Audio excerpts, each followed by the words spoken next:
hindsight.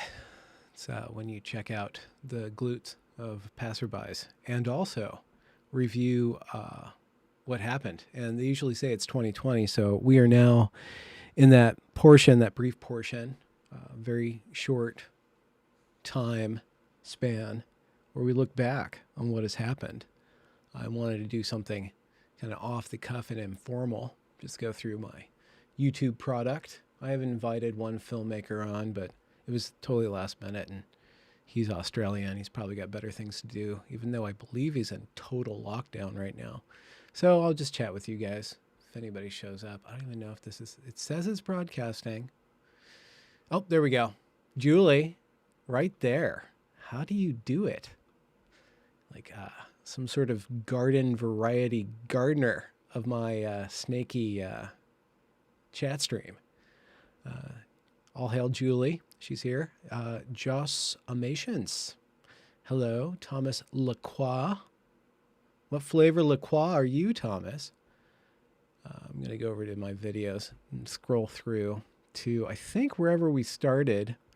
I wonder how many videos I've done this year. So I just wanted to do a year in review. Okay, we're doing 30 videos a page. I think I've done quite a few videos. Let's go back. How are you guys doing?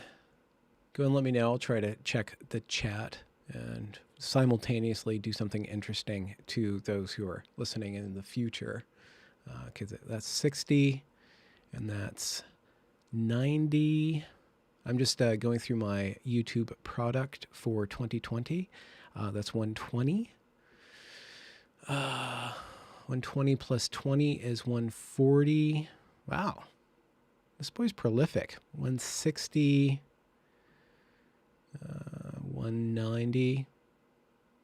No, I feel like I messed up there.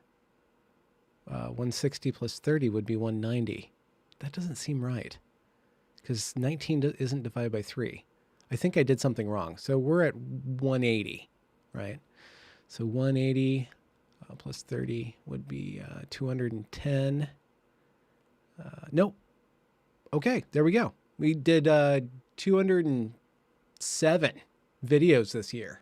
I guess including this one. So 208 videos this year. I wanted to see where I started. I started with Ariel Scarcella, who is another YouTuber, and she is into the LGBT community.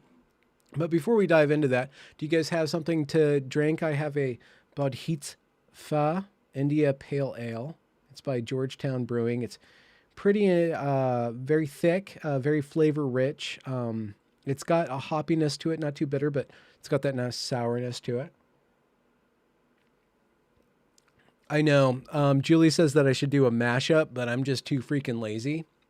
I've been playing a video game and doing interviews. And yeah, trying to figure out what kind of things to make in the meantime. I should have done a mashup video, but I don't know. That's a lot of content. So 207 videos. What actually happened? And you know what? So a number of those 207 videos are in fact, some of them are, privated. Some of them are duplicates. Some of them are hidden. So let's just say we did 200 videos, me and you guys, I couldn't have done it without you guys. So 200 videos. Let's say the average, I do a lot of those hour-long content. I wonder, I should have done all this calculation beforehand. But it looks like on average, I think you can say that probably my average video length, because of all the interviews, is probably 30 to 40 minutes. So let's just say 30 minutes and be really conservative with our guests and do 100 hours of content. Number of those, actually I did most of the Evergreen documentary in the previous year. And I actually have to say that I did republish a number of the Evergreen documentaries because somebody that I had interviewed decided to try to threaten to sue me because he was wrong about events and he accused me of making him look like a liar, even though he was wrong about what happened in the events. And he actually reached out, contacted me for the interview. And I just let him tell the story. And then I used that footage in creating the entire Evergreen story. And he was very upset by that. And he got upset by that in the middle of that weird period of time where I felt like the world was going to end in 2020, which had nothing to do with the pandemic. Well, it did have tertiary things to do with the pandemic, because the pandemic locked everybody inside, stopped people from working. So you had a bunch of unemployed people, a bunch of youth people who had been unemployed, youth, furthermore, who weren't allowed to go to college. They were just stuck in their dorms doing these Zoom meetings. Youth, furthermore, who are part of this generation that has been trained to be activists since however long they've been going to school systems, right? It's like, this is the activist generation, and it's a particular form of activism. It's a degenerate form of activism. This is my current theory that I'm trying to flesh out, is that we are living through a degenerate phase of civil rights. Civil rights was the religion of secular America from the 60s onward. In the 90s, we got to reap the benefit of that. 2000s, the internet came along and we kind of hashed out. I'm totally making things up off the fly. But in the 2000s, the 1990s had a PC culture, activism was being hashed out in the halls, the hallowed halls of academia, and it was souring in those halls. It was being mixed in and leavened, or I guess, I don't know the other word for leavened, but it was being mixed in with all this postmodern intersectional theory and kind of taking on what would become degenerate activism that was then leaked into the heads of the youth, where you have to do something about all of the systemic problems that have existed forever and that import, that's a cool word play I just came up with. It imports the import of 1960s urgency of activism into the present moment and inflates your ego. It inflates your sense of power and of promise and of necessity to get things done right now. But the actual thing that you're fighting is very nebulous. It's implicit bias. It's under the surface, or it's structural racism. It's way above the surface. So what happened in 2020 when I kind of panicked, I had this very panicky few months. I should probably mention that it's very cold in my room right now because I didn't heat it up all day. I mean, I haven't been in this room for a few hours and I didn't know I was going to be doing a live stream. So I didn't have the heater on. So it's on right now if you hear some sort of noise in the background, and I am wrapped in a blanket. So I guess I should mention that. But what happened is that 2020 lockdown kind of put those kids that were degenerate activist trained kids into this bottle, and it pressurized them and pressurized them and pressurized them. And the media and Trump and the media and Trump were just feeding this endless cycle of upsetness, of being upset.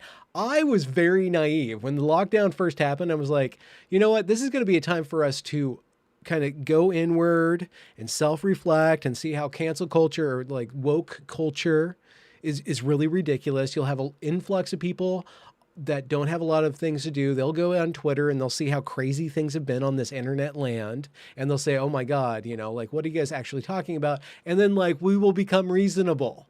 We'll just like magically transport into this reasonable area, right? That's what I was thinking. I'm like, there's no way that wokeness can withstand self-reflection.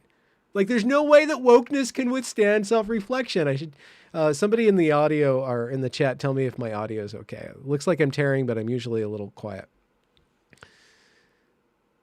I lost my train of thought. We were talking about, oh shoot, I totally lost my train of thought. Sorry about that.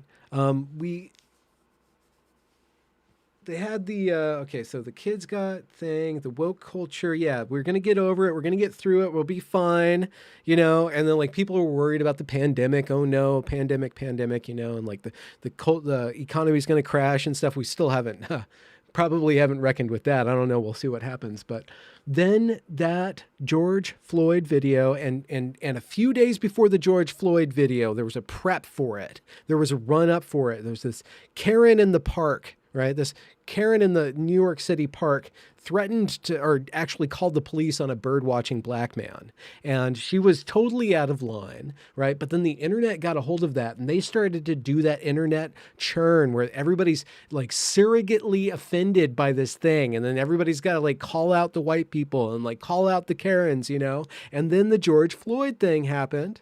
I mean, God rest his soul, rest in peace, right? I'm talking about a human being, but he's also a historical marker. So I just want to put that in there. We're talking about an actual person who actually died. The circumstances of his death were not cut and dry, but the narrative was there. That little piece of lit tinder was there, and the whole thing erupted. The whole thing erupted. It blew up.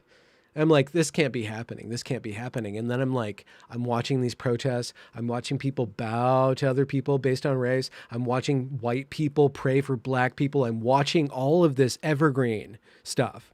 Like all this evergreen stuff happen. I'm like, oh my freaking God, no. And I'm like, if you go through this phase in June, I guess we're skipping ahead to June. But that's when my YouTube channel like really kind of took a total turn. I'm really sorry to break it down. This seems really petty and materialistic, but the amount of engagement in my channel had been very like chill. I was just doing a chill thing, and I was kind of in a slump anyways because it was pandemic and I was just doing interviews, right? And people were worried about things happening, but there was nothing that was actually happening. So there wasn't a lot of like traction that was necessarily engaging people in my domain. But when that stuff happened and I go into panic mode, and I'm still like, I was in a weird space right there. I was in lockdown too, but there was something about that. I still remember the feeling. I'm trying to evoke that feeling that I was going through in June of 2020, of me being really, really, really on edge. I was really, really worried about things. And I wasn't worried about the protests themselves. The protests themselves, massive amounts of damage, right? Massive waste of resources, massive amount of just empty signaling, right? And like really destructive behavior. That's not what worried me. What worried me was watching critical race theory be right there to just implant itself and take over the discourse, take over the way that we operate, completely insert itself. And a whole bunch of people were absolutely willing to just put their heads into it and become just adult versions of evergreen students, which are worse than the actual students, right? So you go through, this is kind of my point that I try to like make with the documentary. Yes, the way that the kids acted was off the charts insane, but that stuff's not what disturbed me. I mean, it's really disturbing and you're like, oh my God, what's going on, right? And that's what most people are like worried about, or like, that's the stuff that drives people nuts. And obviously there's reasons for that, but it's the way that the adults enabled that. It's the way that the adults put those ideas into the head of the protesters and then coddled them through the whole thing and then just completely destroyed the central purpose of an academic institution. The adults in the room completely just betrayed the entire project that they were nominally up to, which is to educate. And I knew that. What I tried to do with the documentary, I don't know how well I did it, and what I've been trying to do with my work post-Evergreen, like going beyond the Evergreen story, is to really set out this understanding of wokeness or of postmodern activist, this decrepit, this end of days activism, this deleterious and this, I completely forgot the word that I've been saying this entire episode, but that decadent form of activism. What it does is it inserts itself into any institution and it destroys the central purpose of that institution. And I did not want, so I was in panic mode, and I'm like, this is going to come into all schools now. This is going to come into all businesses now. You turn on Netflix, you can't get away from it. You turn on Amazon, you can't get away from it. You turn on any of your media, you can't get away from it. You go outside, you look outside, you look at the news, you can't get away from it. And I think things have calmed down, but that was kind of like a teetery time for me, like talking myself through that thing and just being self-reflective. And I don't want to be too navel gazy, but I think that I was prepared to go through that and prepared to be a voice, to articulate the anxiety, but to articulate it in a way that I'm kind of steeped in it. I'm feeling the anxiety, but I'm modeling a way of processing that. I'm not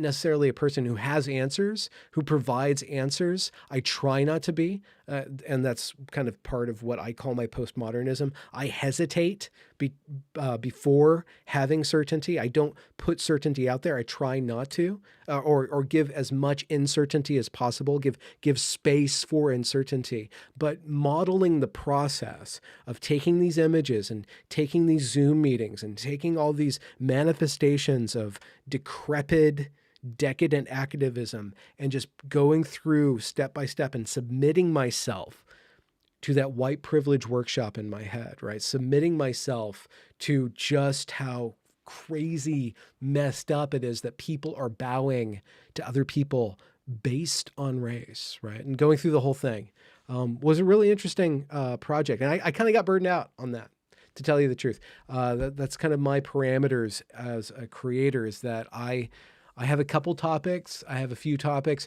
and I go through them pretty deeply. Probably I get really obsessed with these topics. Race was one of them, just because that was handed to me.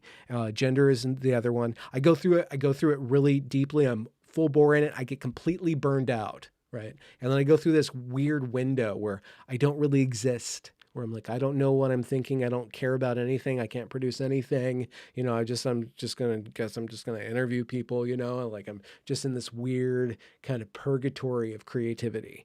Right. But thankfully I went through that period and then I let it go. I compare myself. I shouldn't, but I do. I think you should be comparing yourself to other people, because that gives you an idea of, if you're progressing, if you're developing, if you're being true to yourself, but also if you could be doing better, right? So I compare myself to other creators, or I go through phases where I compare myself to other creators. And by creators, I mean beyond YouTube. I think about writers, or I think about people who have a brand.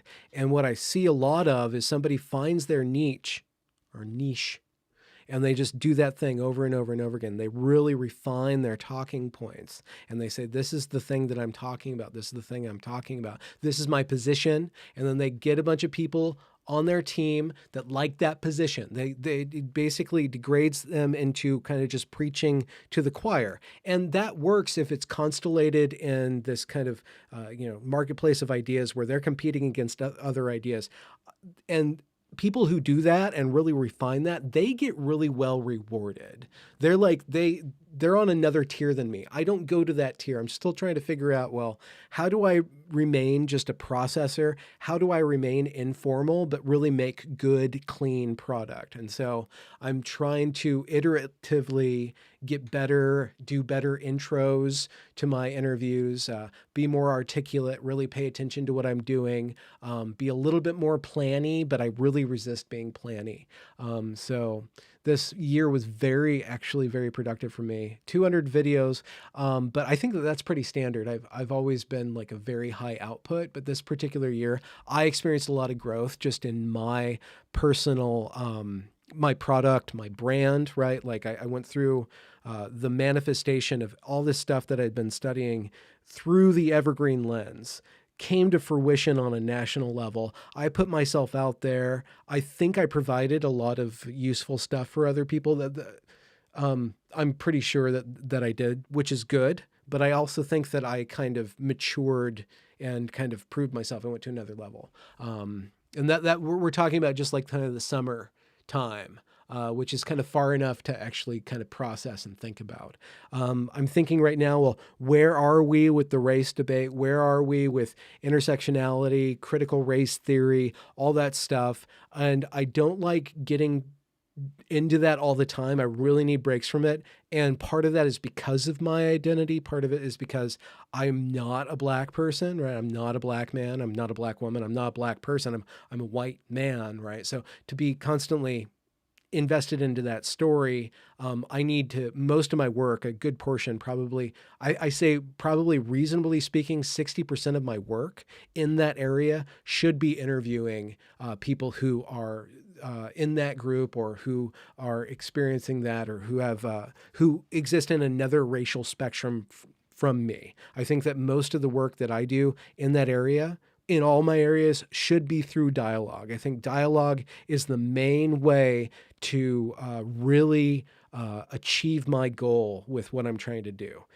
which is to affect the way in which people are communicating about any given topic. And that's why the gender conversation is on a meta level, on a producer level, and thank you guys for allowing me just to kind of do a year in review for me. The gender topic is it's a small enough domain, it's obscure enough, even though it's getting really big, and it hasn't achieved like critical mass. It's going to. It's getting bigger and bigger and bigger, and a lot of people are going to have to wake up and see what's actually going on under their nose, under their radar, because this stuff is going into law. It's becoming a part of our legal system. It is a part of our reality, and more people will be affected by that. But when I kind of got into it, it was still kind of niche, and I've over time, because I saw that market, and I didn't see anything. I didn't do anything intentionally. I was intuitively led there. Something guided me there. And my hunger, my curiosity, and then a feedback loop of, oh, there's something here, there's something here. Being able to do what I did, not as a commentator first and foremost, not as somebody with an opinion, not somebody who's making this 10-minute video about what it is to be a detransition or what it is to be a transitioner, which is something that I can't really do because I'm not either of those things. But I am somebody who can ask questions, who can treat people respectfully, and actually evoke through whatever super magic of being a human I have, the humanity of my subject. And what I saw actually happen is that I went into that particular debate and I showed how this interview, long form discursive style would be much more effective at changing the landscape than this Twitter-based activism or this slogan-based activism or even this political-based activism. I kind of brought this particular form of journalism, which I don't think is necessarily journalism, but maybe it is, this discursive sort of engaging with the actual people, with the experts and the people who've gone through these different things, the individuals, and then the people who are part of, the medical and the psychological industry, and all that stuff. And like bringing everybody into a kind of space, or like a longhouse, I kind of I formed this big old hall. I've been playing Assassin's Creed Valhalla, so this is the image I'm trying to impart to you. If you guys ever seen the movie Beowulf, like this hall in some sort of Danish kingdom, and this is back in the day, probably like 1200s, I guess. I don't even know.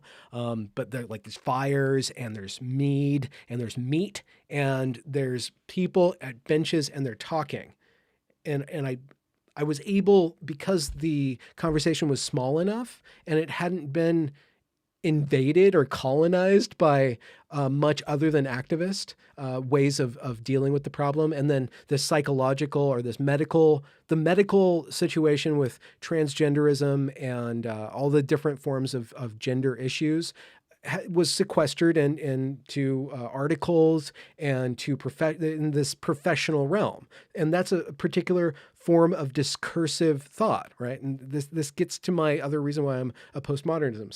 So the medical industry, they're all ensconced in their thing. Then you have the activists over here, and they have their entire language and their entire MO of getting the things that they want. And then you have this resistance group. This is a really interesting thing about this particular topic is there's a lot of different teams. It's like the battle of the five armies, right? there's a lot of chaos going on because there's a lot of different people with a lot of different motivations and means of making sense out of what's going on, these different discursive communities. So you have the feminists and the trans rights activists, and then the medical community. And then you have these people, these kids that are just kind of caught up in these different discursive realms. And they're being sucked up into a radicalism or into this gender identity stuff. And some of them have this really severe form of gender dysphoria, but that's actually like the true trans are actually denigrated by trans rights activists. Like the people who have like a very quantifiable or as close as quantifiable to a trans identity as you can get are very marginalized by trans rights activism, which is just seething and is connected with this academic community, this other discursive community. It's just seething with this postmodern activist stuff. And that's what attracted to me in the first place. It's like, I want to show how this decadent form of activism goes in to any given business or any given pursuit, and it corrupts it. It corrupts it. It turns it nihilistic. It turns it narcissistic. It turns it into something that actually goes against what it is nominally about. Mode. And like I was trying to say, like, then you have these young people who are grappling with identity. So they're already kind of trying to figure out what they are and who they are, and they're kind of mistaking what they are for who they are. So they're really attracted to that identity rhetoric. And then you have this medical industry that, if you actually look at it, is not doing its job because the activists, aided by the professors and the academics, are destroying the medical institution's ability to make sense of reality, because there's this whole moral injection of offense into the entire thing. It's just a complete clusterfuck. It's a complete clusterfuck. And then you just kind of waltz in there, Benjamin Boyce with this cheesy ass podcast, Voice of Reason. Let's drink to Brett Weinstein. He waltzes in there and like, I just want to have a conversation, right? We're not going to yell at each other. I don't have an agenda. I have no idea what's going on in here. I do know that activists and postmodern decadent activism is my enemy. That is my enemy. That is my sworn enemy. Like, and that's as close to certainty as I get.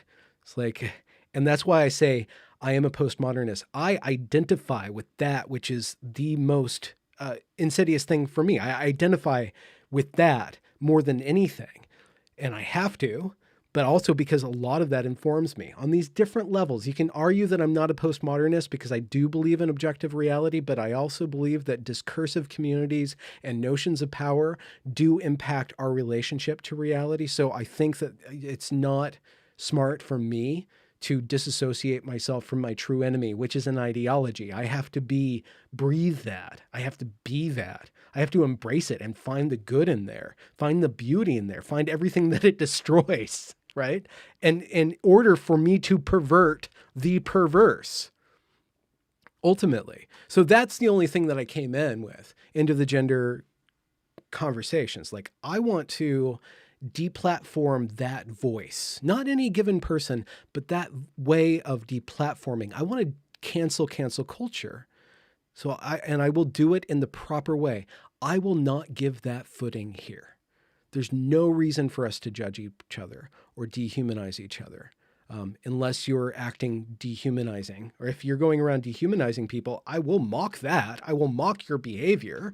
I'm, very Christian, you completely ridicule the sin and you try to reserve some path towards redemption for the sinner, right?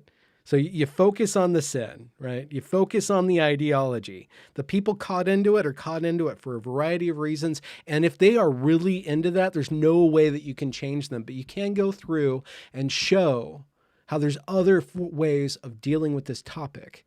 And with that particular thing, and I'm sorry that I'm kind of like looking at myself and I feel like I'm promoting myself a little bit. I do want to say that I am a little proud. I have gotten feedback from a number of people who I deeply respect, who have said that what I did, the way I did things, allowed conversation to start happening. I changed the way that the conversation, the discourse, I shaped that discourse away from that decadent, absolutely destructive, nihilistic, postmodern discourse, while still allowing room for multiple ways of interpreting things, without becoming an ally of feminists. I still deeply disagree, and I hold a lot of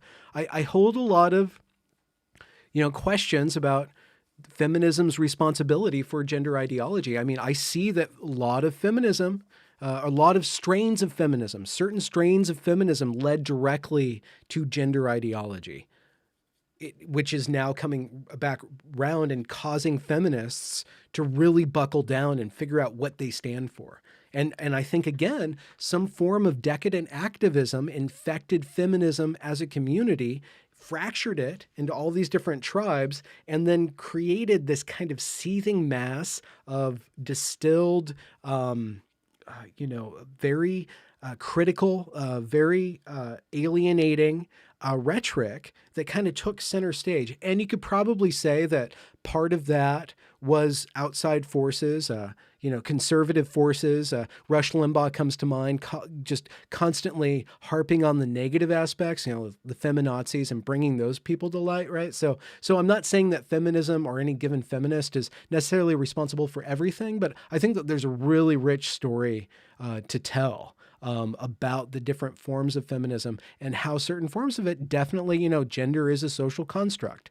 And the way that we go about defining gender and the way that we kind of go about defining definitions, like we really have to look at our language, another kind of postmodern structuralist mindset. Like we have to look at how we are treating these different categories of identity and how they are controlling us and how they are devolving us into these objects. It's very materialistic. And I do have to say something about a video that I did about the Cartoon Network, where I used 3 terms that I got some flack for. I called this gender ideology satanic. I called it the Antichrist. And I think I said one more pseudo kind of Christian term, but I have a very specific definition of Satan. And Satan is not evil in my mind necessarily. Satan is the material force.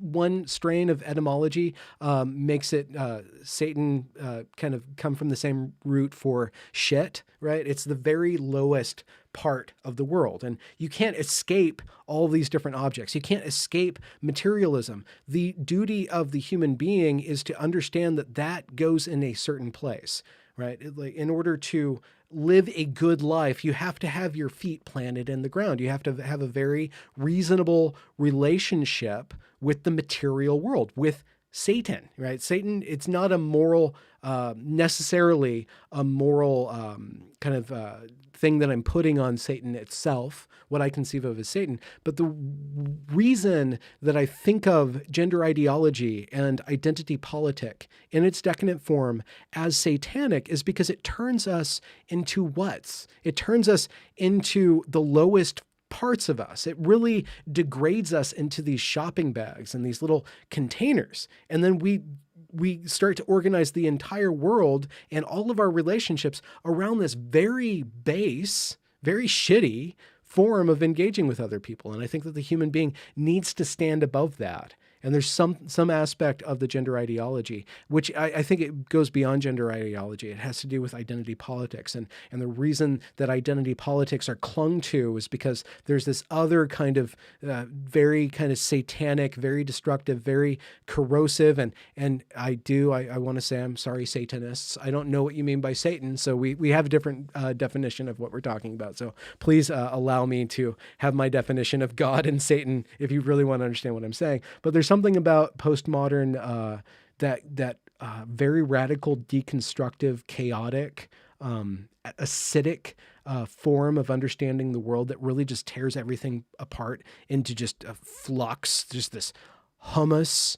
Like there's this one word that is the same word as that stuff that you eat with pita bread, but it just means like this kind of massless, mushy stuff, like if you guys have ever dealt with like some sort of flour or florist, I don't know if you guys have ever dealt with something that's come to you from a florist, but they have like these vases, right? And then the flowers, but then there's this kind of cube of it's this green stuff, and it's kind of like a foam or something, but it just kind of absorbs water and holds it there. And like, if you imagine, I've never actually chewed it, but like you can kind of imagine what it would be like to chew it. It would just like fall all apart and it's like really crumbly and stuff. It's just, there's something about this Sith version, pardon my popular culture reference, of postmodernism that just really deconstructs everything, kind of like the Nothing does from The Never-Ending Story, into just this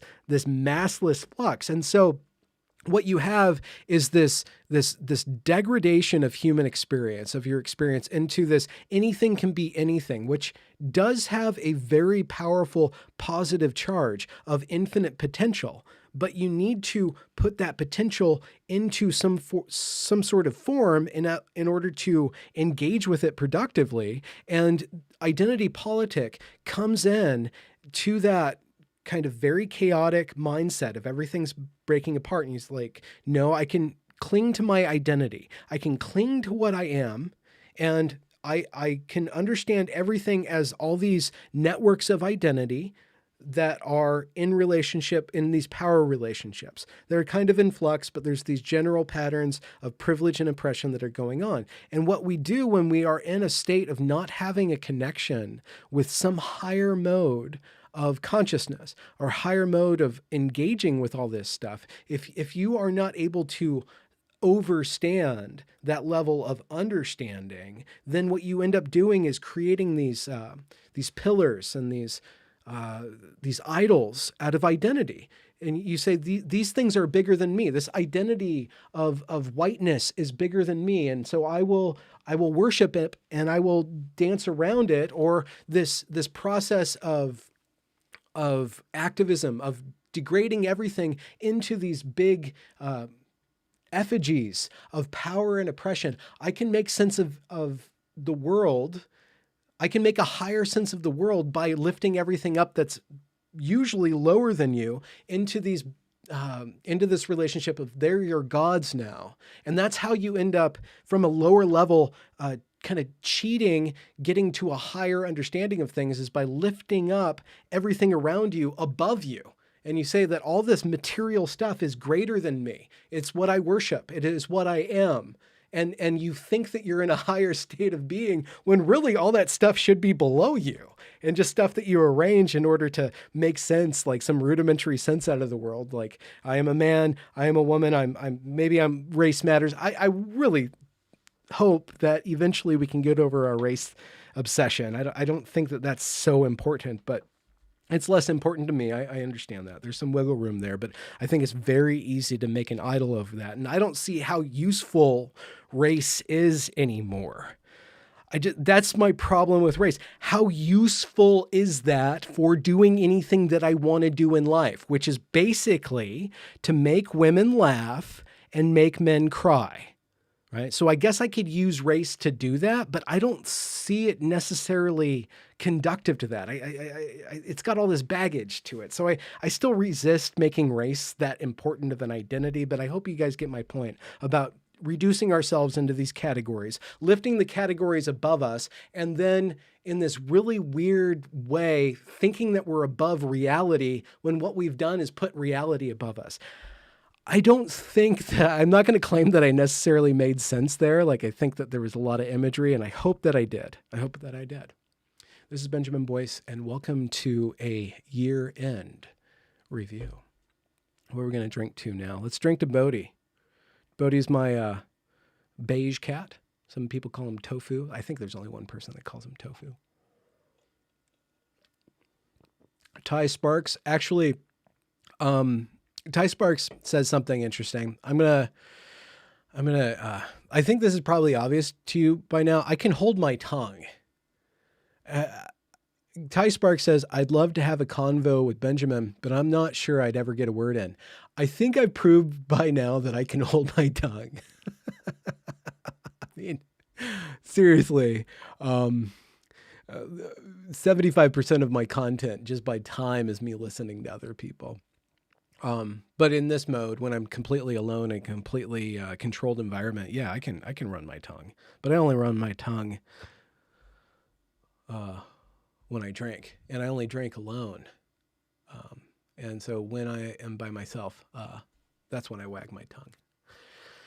So we were drinking to Bodhi. That's another thing to talk about. This goes to actually more than a year ago, November. I lost one of the most wonderful beasts I have ever known, Bjorno. It's totally my fault.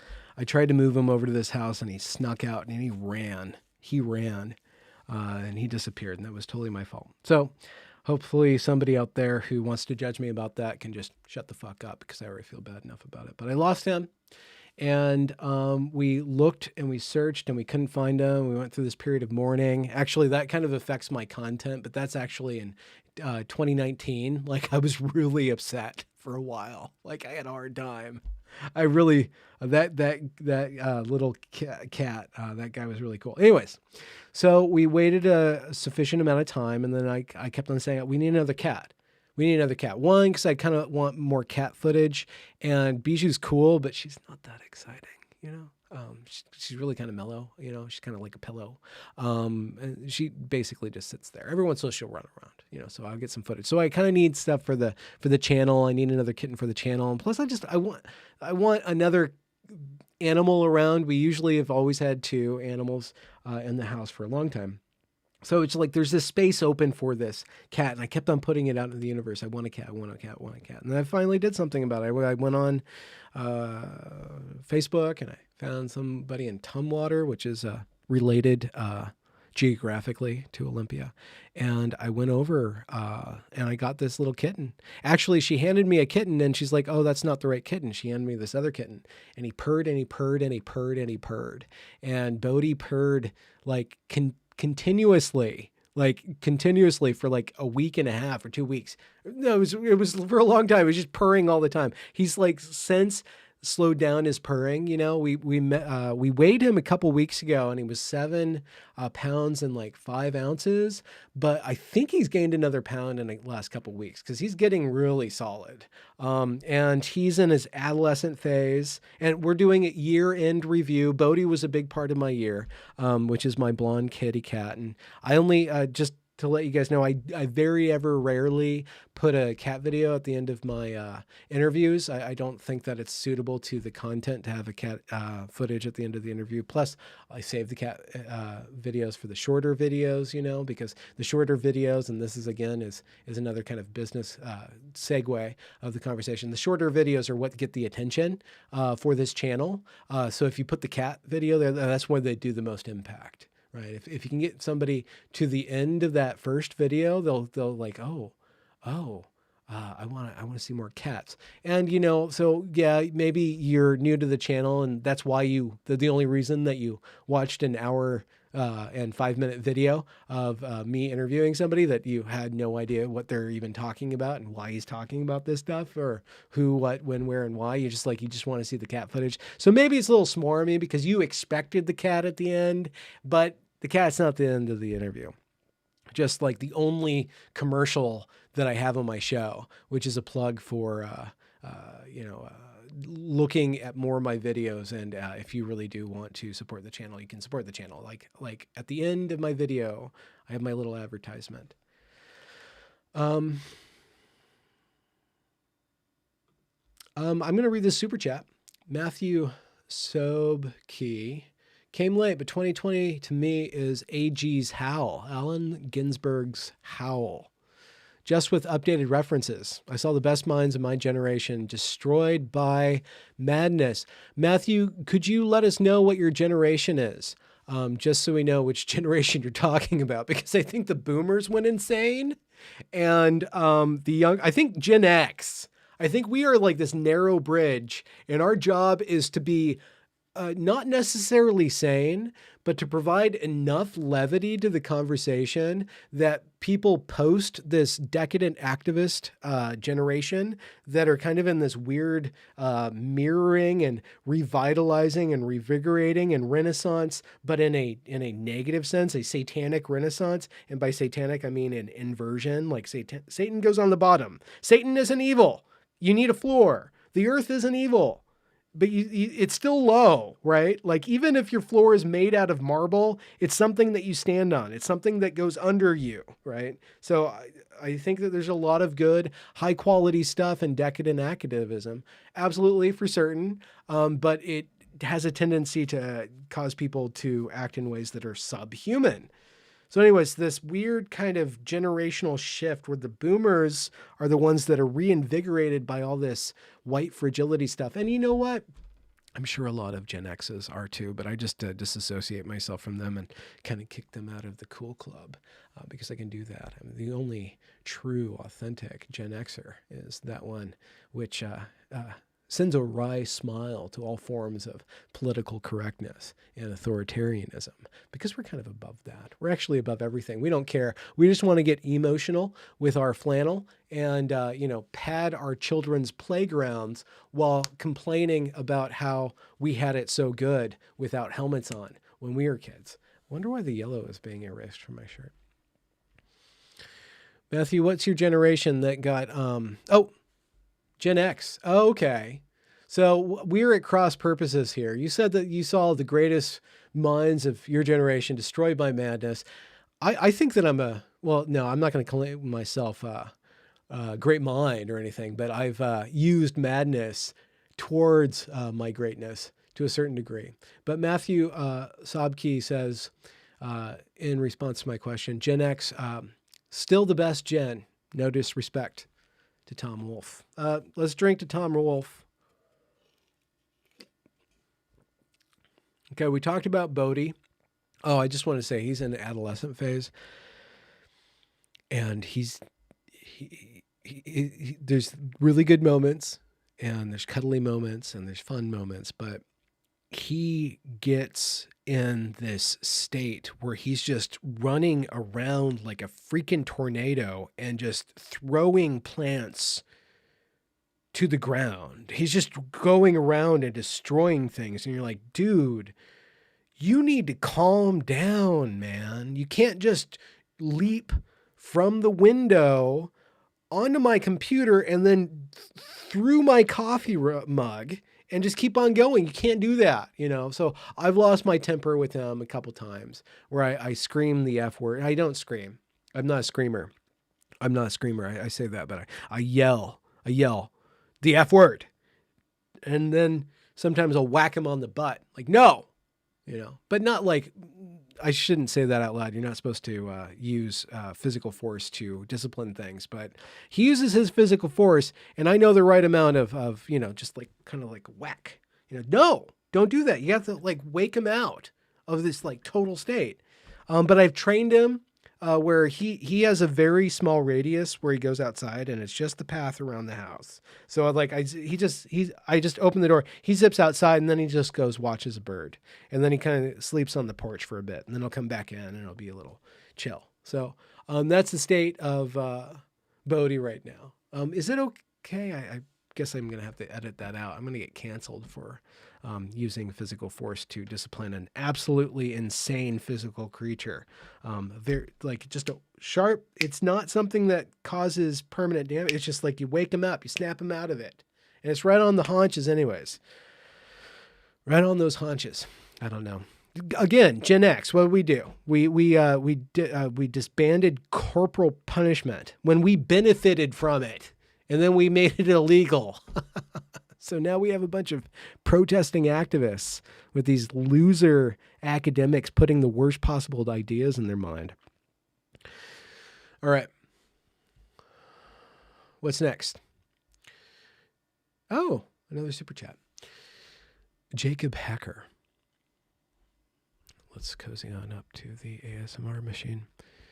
Do you think that this generation of decadent protesters will become the next boomers down the line in the sense of flipping the script on their own beliefs? I do think there's a great possibility for a conservative 80s to happen. Where it's just macho men and women with big hair and people making money and working. There's the possibility of that. The thing about the boomers that this generation, and I think it's somewhere between the millennials and the Gen Z, like there's a very particular group of people that I don't think fits in either Gen Z or millennials. They're like this very particular, very flaming on fire generation. I think that a portion of them are going to wake up. There's going to be blowback. They're not going to get anything that they want, right? The actual establishment will at best condescend to them. They will realize that all of those speech practices that they rallied for, all that cancel culture, actually is just used by powerful entities to squash them too when they're no longer useful, right? They are going to completely, in the process of screwing everybody, realize that they've screwed themselves. They will kind of grow out of it. And then I think there's people around that, like I think that there's a huge silent majority that will kind of come to the fray. All the radicals will kind of get out of the way. People will stop supporting them because they'll realize that all these training seminars, all this crap that people have to deal with now that is in the name of justice is just a waste of time. Basically, it's a huge belief system that gives you the promise of community. But when you get to that church, when you actually get to the ceremony, there's no art there.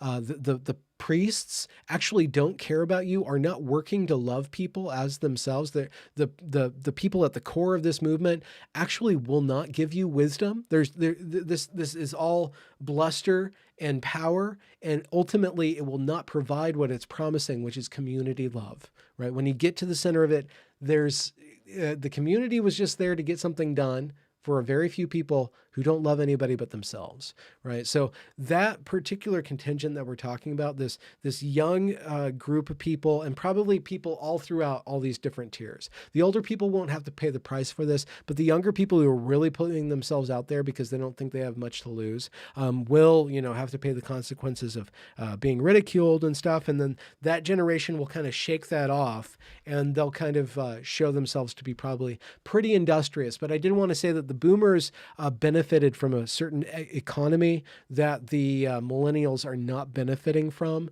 So, and I think that that's not necessarily a bad thing. I don't think that there's this huge hypocrisy going on where people say that these millennials don't have as much wealth as the boomers, but the same millennials that are complaining about not having wealth are complaining about the boomers for being so ostentatious with their wealth, right? So these people who are complaining about the destruction of the planet for material gain are also complaining that they don't have the material gain that the past generations have, right? So it's not necessarily a bad thing that, let's just say, housing for one will force people to live close to their parents. And I think that intergenerational bond will have to be rebooted in some form that's healthy. And I think that a lot of stuff that we can see with the, just particularly insofar as we follow Abigail Schreier's story about rapid onset gender dysphoria and the ways in which she's saying that you have a lot of middle-class parents, upper middle-class parents that are coddling their young. You have, and Twenge, Gen Z, or the iGen. She wrote a book called iGen, which facilitated a lot of the framework for Jonathan Haidt and Greg Lukianoff's coddling of the American mind. There's this culture where the parents are really close to their young, but it's not a healthy relationship, right? The parents that are very close to their young didn't come from parents that were really close to their parents, right? There's this because of our upward mobility in the boomer and Gen X period, we had a lot of distance from our clan. We could afford to move away from each other. And plus, there's something about the American spirit where we just kind of moved around a lot. So we atomized, right? So now we're getting to a place economically economically that pressures might happen to force us into closer communities, but we've lost that. And we're going to have to make up for that. And I think that the internet's coming in and providing that community, but because the internet does different things, it operates by distilling us into these identities, it operates by distilling us into statements, and it operates by distilling us into echo chambers, right, where we end up just hanging out with people that challenge us, people that don't challenge us, or we go out in search of stuff that we have a non-challenged negative reaction to, right? So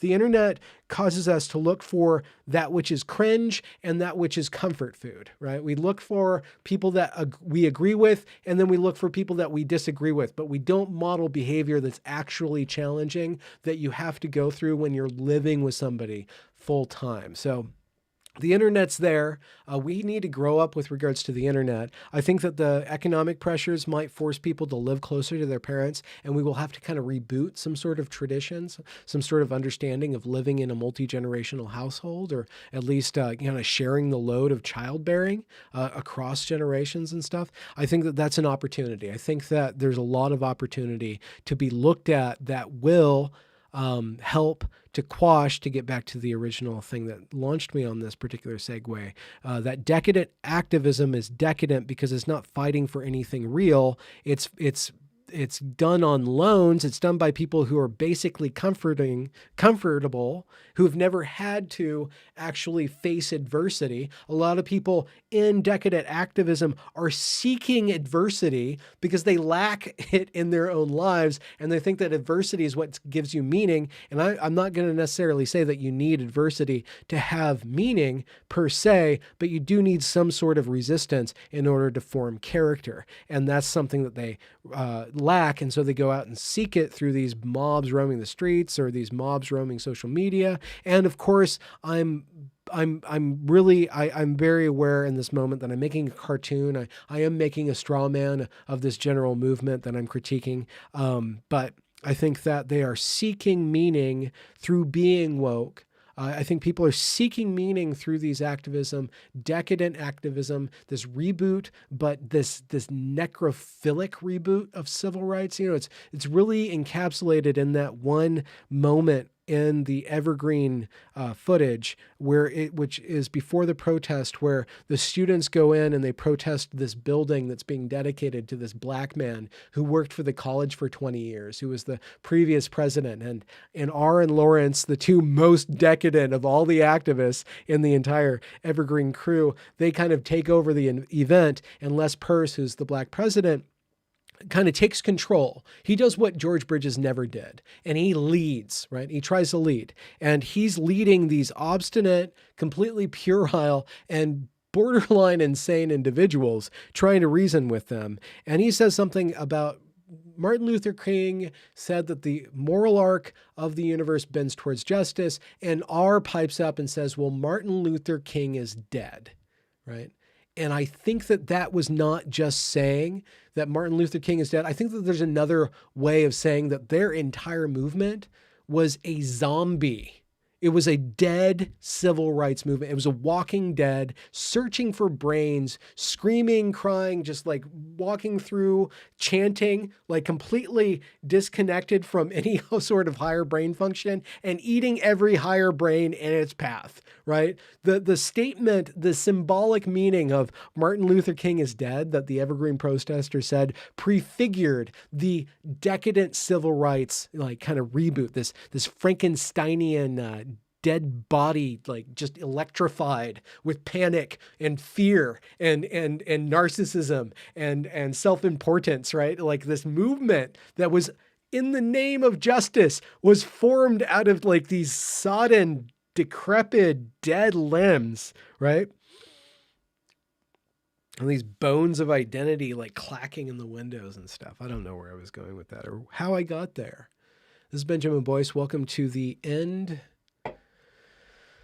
of the year review, or the world's end review. I think I missed a super chat. Want to honor those who are honoring me.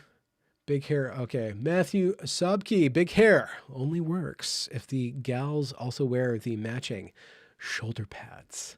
Well, the girls nowadays, they got the mom jeans. So they're 90s up to here, right? We're waiting for them to go 90s up to here and then 90s up to here. That's the ultimate end game. We're going to summon it, right? But they're already 90s at the waist, not the hips, but the waist. Lord Marculus. Nice name.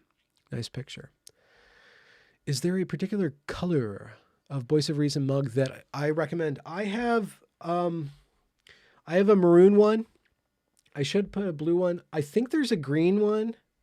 I can't even remember.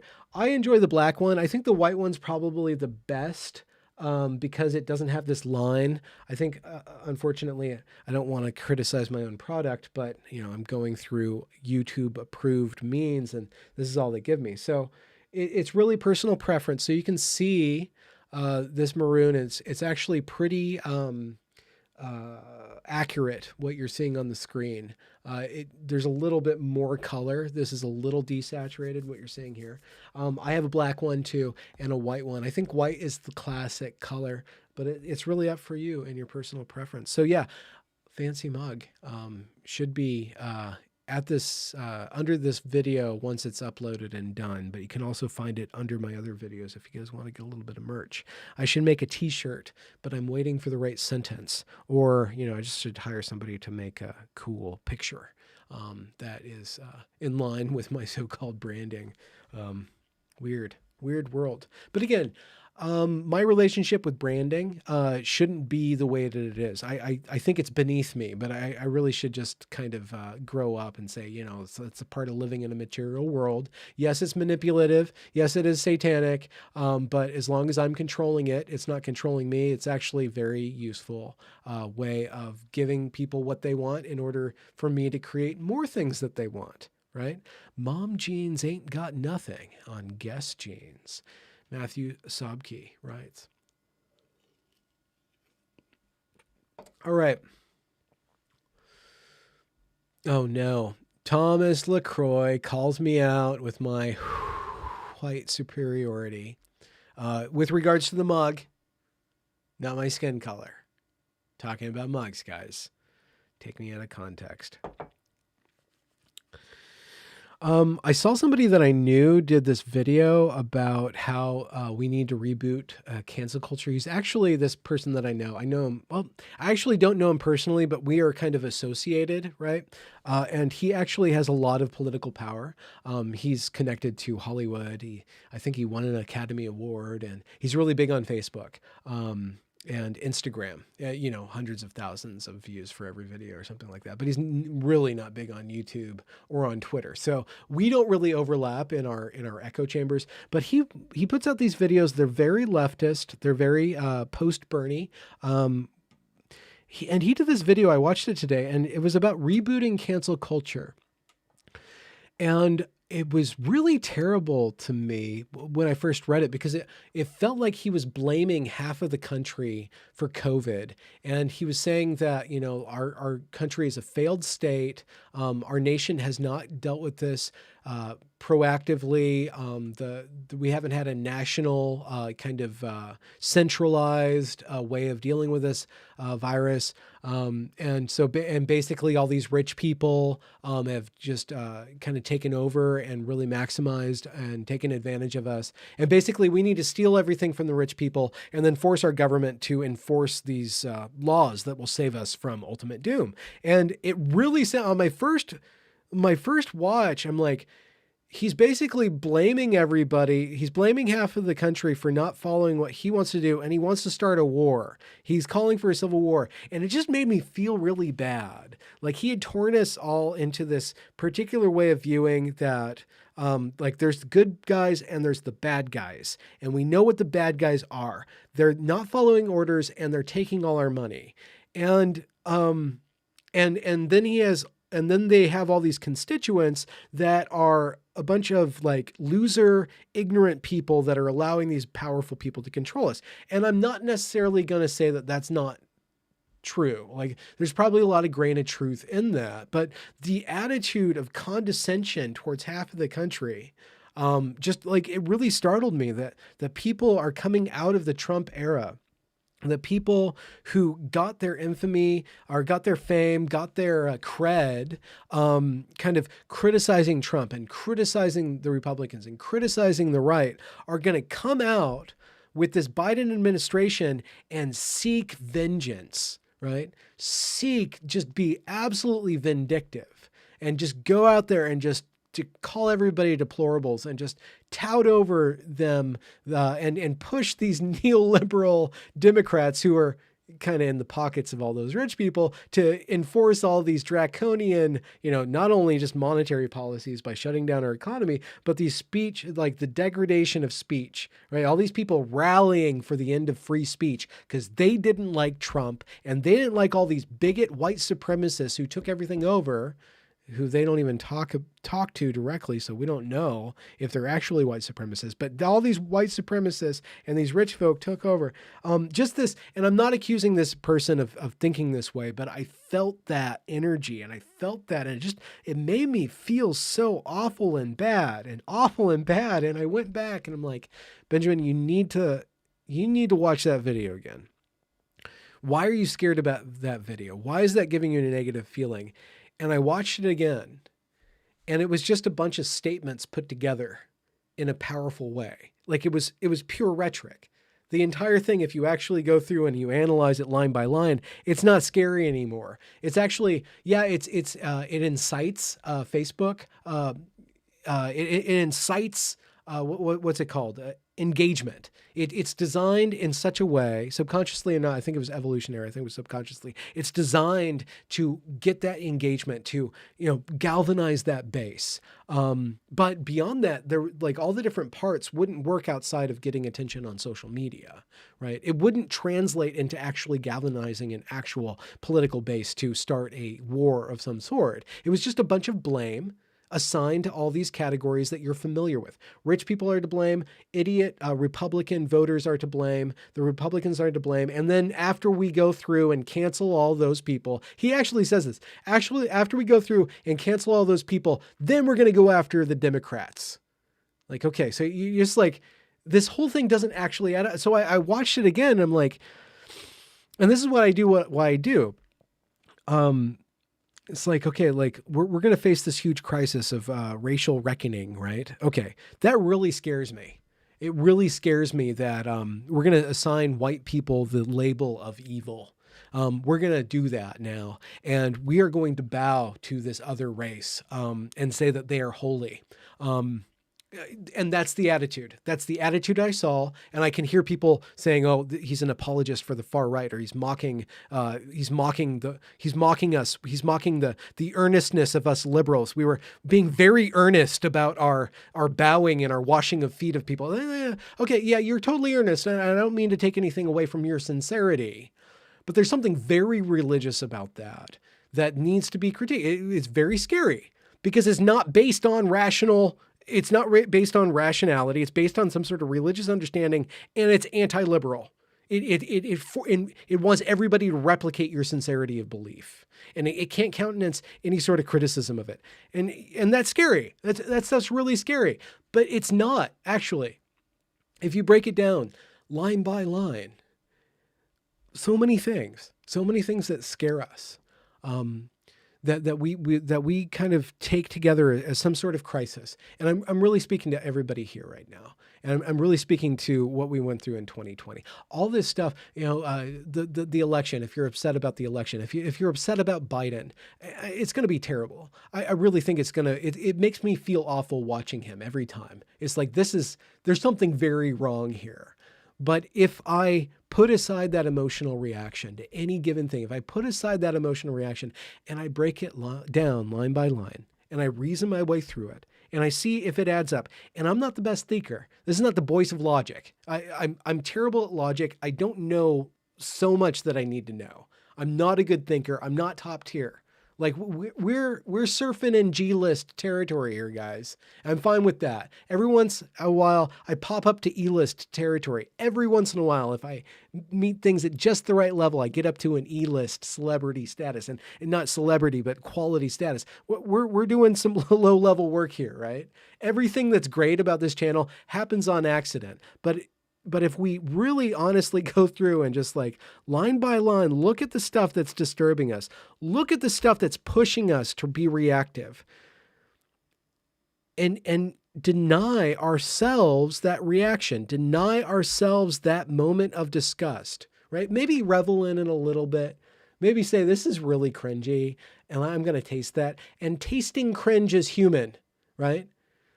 It's absolutely human, but not getting addicted to that is divine, is what I'm saying. And the way that we put things and constellate things and ration our way through things, put things into a form of ratio where we put things into perspective and we move around these things and see if they add up. My whole spiel about not being logical is because I never know, but I can feel it. I can feel whether or not this thing adds up, right? I don't know it. I don't know it completely, but I can feel that, no, that there's something there, right? And I'm tricked constantly by my emotions. I'm always tricked by my emotions. And so I need to disengage from that emotion. And my intuition is something different than emotion. It happens after I process something, right? The emotion is just a reaction, but the intuition is me going through and kind of visually representing that and sounding it out in my head and kind of going through this really slow, rhymey way where I'm stumbling through things and I feel it out. And then I get on the other side of it and I can put it into place. So it's not scary anymore. And I think that if I wish anything for 2021 is that more of us learn to deny ourselves reaction and prompt ourselves to engage rationally a little bit more and really kind of come into our own and be adults and stand up for what's right and kind of swap out that decadent activism for a very sound advocacy. Right? I don't want to put away the project of refining our world. I don't want to put away the reality that people suffer, and it's in all of our best interest to diminish suffering.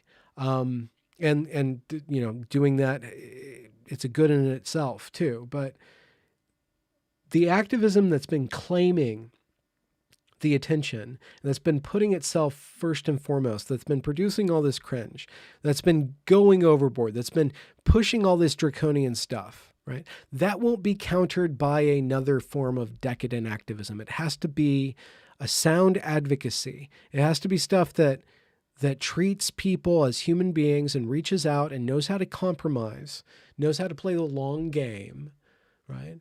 And knows how to lift everybody up into a realm of, I'm sorry to say this, a realm of discursive activity where we see not eye to eye, but we kind of see each other shape to shape. We kind of see the human in each other, and we hyphenate, or we not hyphenate, we underscore that humanity in every one of us. And we really evoke that humanity in every one of us. And when people go through and start to dehumanize things, we react in such a way where we cancel their force in such a way, in a judo way. Yeah. A cancel culture that's made out of, is it judo? The one where you use everybody's forces against them, right? Where you just kind of recycle the energy, like that kind of cancellation, which isn't cancellation, it's conversion, right? It's a national conversion therapy, converting all that muck and all that negative stuff, bit by bit, converting that into something that's much more useful for one and all. That was my prayer for 2021, that we grow the F up. I missed some super chats. What should we drink to? We drunk to the cat. We drunk to Tom Wolfe. Who's somebody cool? Let's drink to Michael Fassbender. You guys want to know a weird fact about Michael Fassbender? Such a handsome man, Michael Fassbender. Did you guys know that he basically races Porsches now? He is kind of given up acting and he's just into racing Porsches. That's basically what he does. You can actually find like videos of him. They're pretty lame videos of him just looking like Michael Fassbender. You know, like sitting on a bench or like listening to somebody critique his turning of a curve. right? But that's what he's doing now with his life. He's just driving a Porsche around circles. Well, wavy circles, in France or wherever they drive Porsches for sport. Isn't that weird? Did you ever think that that would be what Magneto would end up doing? Of course, Ian McKellen is the true Magneto, but Michael Fassbender was a very worthy young Magneto. Such a beautiful man. Obscure Projet. Obscure Projet wrote, thank you for the super chat. In the West, we put an emphasis. Emphasis. I was trying to say hyphenate when I should say emphasize. I don't know why I say hyphenate. That's when you put a hyphen between two things. I always think that means underscore, but I'm grasping for the word emphasize. Thank you for that. You solved a problem that I'll probably promptly forget. In the West, we put an emphasis on self-sufficiency. I think we would be greatly harmed if we are forced financially to stay home. Learning to live on very little is part of becoming a man. I think we would, I missed that. There seems to be a contradiction there. I think we would be greatly harmed if we are forced financially to stay home. Learning to live on very little is part of becoming a man. I guess you guys are given, I heard today on the Twitter, and I can't remember who said this, that you guys are getting $2,000 a month up in Canada. And of course it's Canadian dollars. So that's basically it's like $175 you guys are getting. You guys are getting like $175, but that's cool because you guys just live off of Molson Ice and some sort of weird ham that you're convinced is bacon.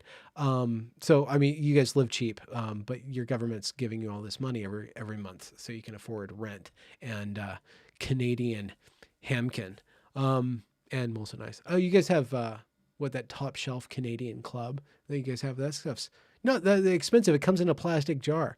But you say that learning to live on very little is part of becoming a man, but you also say that you'd be greatly harmed if you were forced financially to stay home. So isn't there I'm reading some tension in there where there's this forced financial kind of asceticism. Like there's this pressure to live without, which is good, but also something that you will be harmed by.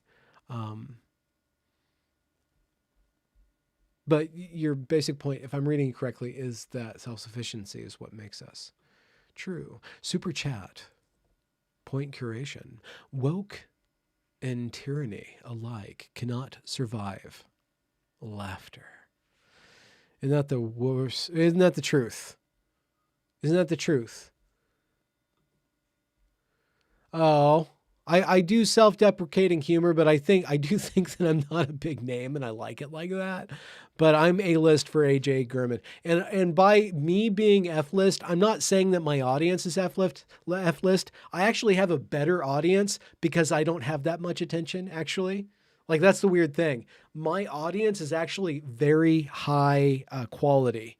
And my stuff is like sub A-list quality, but like there's a richness that I'm playing, a humanity that I'm playing, and I'm attracting the right people. I have some of the most attractive people on my channel that you could ever find, right? And people, wonderful, very intelligent, wonderful people come to me because they're chill and they know that you guys are really cool. So I'm deprecating myself and making a lot of grammatical errors all the time and mispronouncing things and not really having a grasp on like facts and logic, even though I preach for facts and logic. I constantly forget facts and I just stumble my way through logic. So I'm saying that I'm not the best, but I'm not saying that you guys aren't, because you are. So let's drink to the audience. Am I drinking alone? It's performative social drinking, though. So that's what counts, right? Dan D, super chat, $5. Thanks, dude. Hi, Ben. Have a fancy coffee on me? I will. Feliz Ano Novo. Reading. I drive through Reading frequently. Well, no, not frequently. Not this year because I can't go down to California. But Reading is on the way to Fresno from my perspective. I-5, buddy. It's a little dry up there, right? Kind of like the wet area, but I'm really kind of tired of Olympia. This is my conundrum. I'm tired of Olympia, but Portland is too expensive. You know, you can actually live without all the like crazy Portland crap. You know, you can just forget about that. The worst part about Portland isn't Antifa. It's all the enablers of Antifa, which is a bunch of rich assholes that drive the prices of everything up. Right. So it's not feasible to live there, but like, I miss my friends there. Man, I'm really tired of being in lockdown, man. I really do miss Portland. I spent a long time there. Really great people, great food. It gets a bad rap because there's a lot of assholes. Like there's a lot of rich assholes and like ne'er-do-wells there. A lot of vandals and assholes. And by vandal, I mean like old-timey hooligan vandals, you know, the kind that come out of like the spires and like conspire to like spray paint your spire back in Gothic times or Visigoth times. Were Visigoths just more prominent Goths, you think? Like their spires just went that extra 3 inches? Maggie Ellis says, Benjamin, I wish you the very best this year, next year, and always.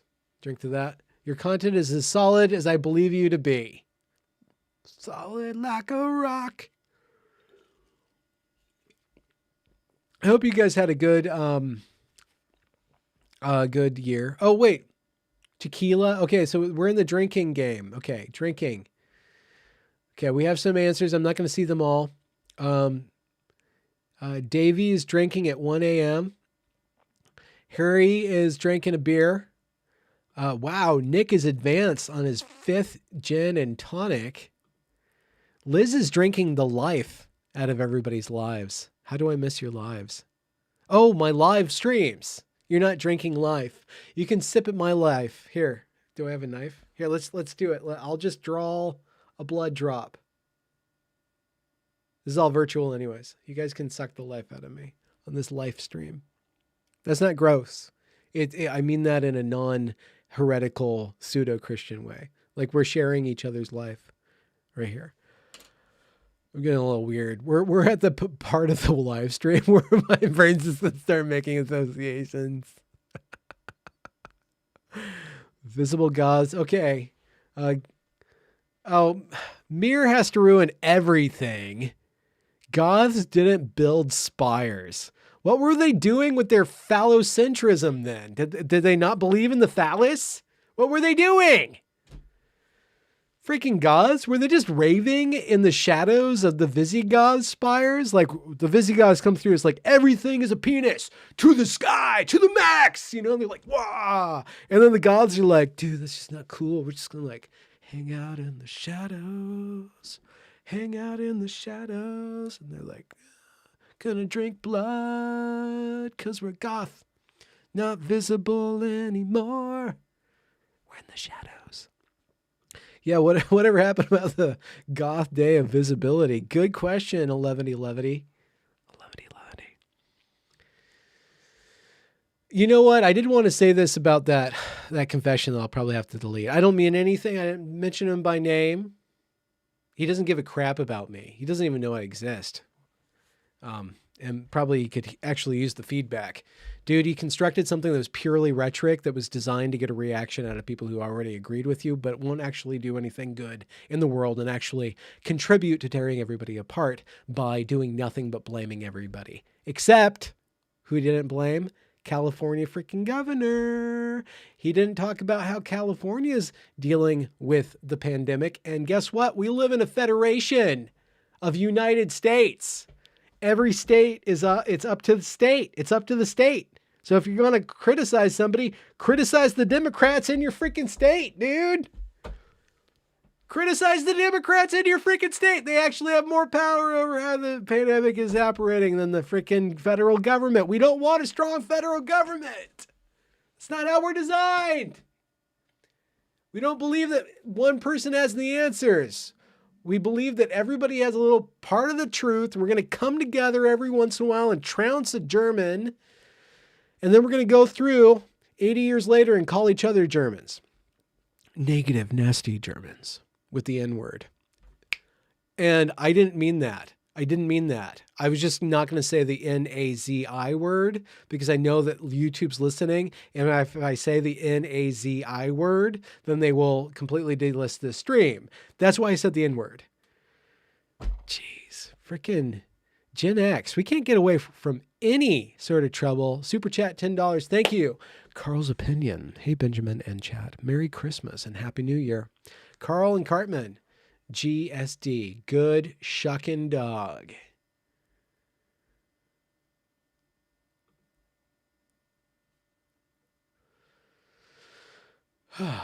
Okay. Oh, you guys have Vandal facts in the chat? Okay, whoever's out there, read in the chat. Did you guys know that there's like Vandal facts going on and capital V Vandals? Not like somebody who spray paints things on the side of a truck. No, we're talking about old school Vandals and goths. There's like goth facts in the frickin', oh, here we go. Goth fact from Matt the Cat. Tick-Hat. The goths smoked clove cigarettes and danced to a bootleg tape of Nero fiddling while Rome burned in the back of a tavern. You guys know what I tried to do? You guys know what I tried to do on Twitter this week, and I totally failed, but not in such a way that I feel like a fool. John McWhorter, who's another lovely man, he deals with Glenn Lowry on their podcast. I don't know if you guys watched that, John and Glenn. It's called The Glenn Show. And John McWhorter, who's a linguist. I don't know how cunning he is, but he's very articulate. He and Ibram X. Kendi have had this back and forth throwdown. And John and Kendi called McWhorter racist. For anybody who doesn't know, John McWhorter's a black man, Kenny's a black man, and John McWhorter's very critical of anti-racism as it's been promulgated, which is the most racist freaking thing that America has known for 60 freaking, like it's the new Jim Crow. It's pretty freaking bad. That's my analysis, and it's thorough, and I can feel the people who want to cancel me coming down on me on that, but it's true. Anti-racism is the most racist freaking ideology that we've seen in ages. Okay? At least an era, at least a decade. Okay? So Kendi is like a promulgator of this very stupid idea that either you're racist or you're anti-racist, but you can't not be racist. So you're either doing what he wants you to do or you're a bad person, which is the stupidest freaking thing that you could ever think of. And he gets like millions and millions of dollars, and all these white liberals are just like rubbing his anti-racism in the face, and they're like rubbing it all over their bodies and like feeling so great. It's like, oh, I'm anti-racist now because if I'm not, then I'm racist. And like, oh, I'm going to go around and condescend to minorities now because I'm an anti-racist. It's like the most freaking racist freaking idea. It's like, it's unbelievable. I can't believe that this is the prophet of our time. This is the prophet of our time. This guy, Kendi, right? And John McWhorter's like, dude, let's talk about this.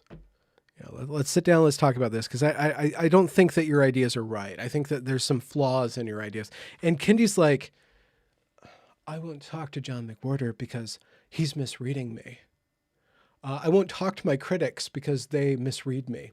I was going to do a video on this, but like he incites so much like over the top. I just get like, I get so ranty when I think of Kendi because he's so powerful, and he's just the most stupidest guy, the most powerful idiot. I can't believe.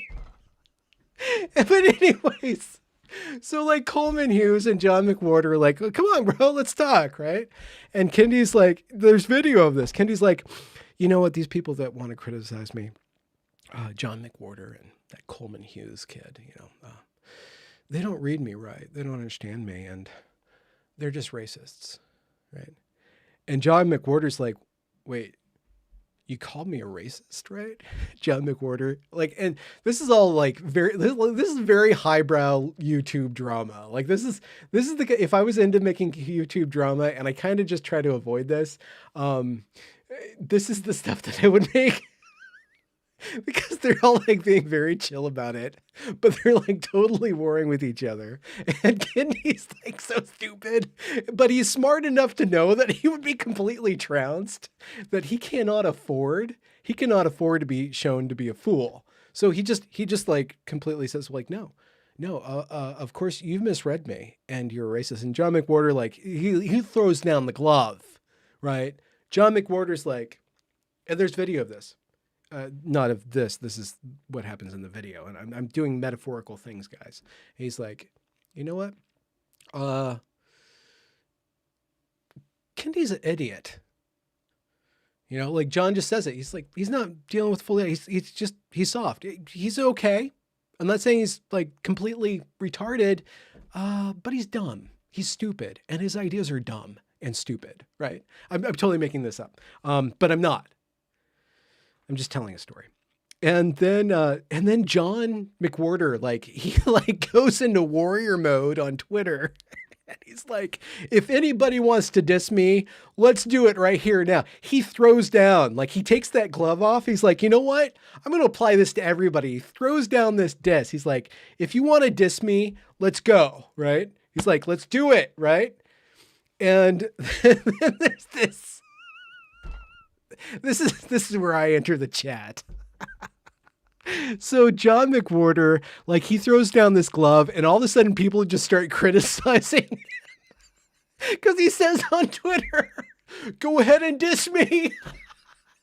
So everybody like jumps into his direct messages and criticizing him. He's like, oh, whoa, hold on. I'm going to read the actual tweet. This is John McWhorter. And I absolutely adore this man.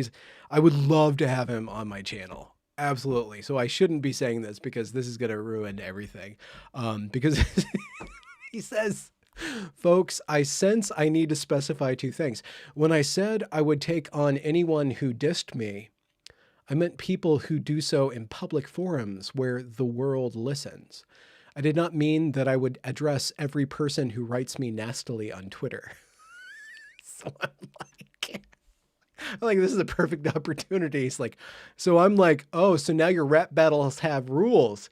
And I just start rap battling with him. That's what I did all day yesterday. I just rap battled with John McWhorter and I just dissed him over and over and over again in rhyme. Multi-rhyme, cross rhymes, man. I went off. I mean, I'm not going to do it here because my rhymes actually don't translate into my mouth. I'm not a good rapper. Like I can't actually articulate at the speed of my actual brilliant formulation of sentences and all the crunchy vowels and consonants like coming together and just like packing them all up there. I just like, come at me, McWhorter. And I throw down. I'm like, I throw down the glove and then all my friends are like, why are you trying to argue with John McWhorter? You guys don't disagree. And I just like, fuck you, come at me. So I just started dissing everybody. I just had like a one-man rap battle yesterday. It was the best thing. It was really fun. It was really fun. So, you know, Benjamin A. Boyce on Twitter, if you want, I'm not going to read them out loud. I'm sorry. I won't do them justice. I'll try to give one, but it's not going to work. No, I don't think it's going to work. I'm going to sound like a hokey white boy. It only works on Twitter. I'm not going to do it. Not going to do it. I sing enough as it is. Anyways, that was my fun story with John McWhorter. So I called him out and he's not come after me, man. It's like, you want to diss me in public? I'm only going to do it when people are watching. That was my first one. Actually, I can read that one, but I'll read it like a white boy. Because I'm like, McWhorter said he'd throw down with anyone who dissed him. So I gathered up my repertoire and slid into his DMs. But now he's only doing this if the crowd's beholden, like some exhibitionist turned on by public scolding. And then you're supposed to go, oh, right? Totally appropriating the wrong culture. I used the N-word, not referring to the magic N-word. Not magic, N-word. Just the N-word itself is... I'm kidding, but, you know, people get really offended.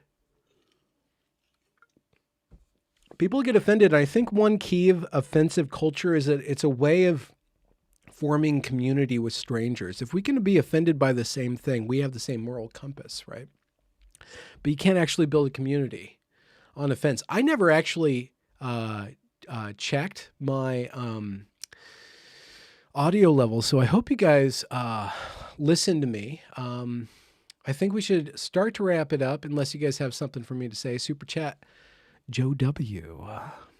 Can we take the word anti-racism from Kendi and start using it to mean humanist? That ship has sailed. Mary C., who's destroyed my vision of vandals lighting cigarettes and building tall phallic things.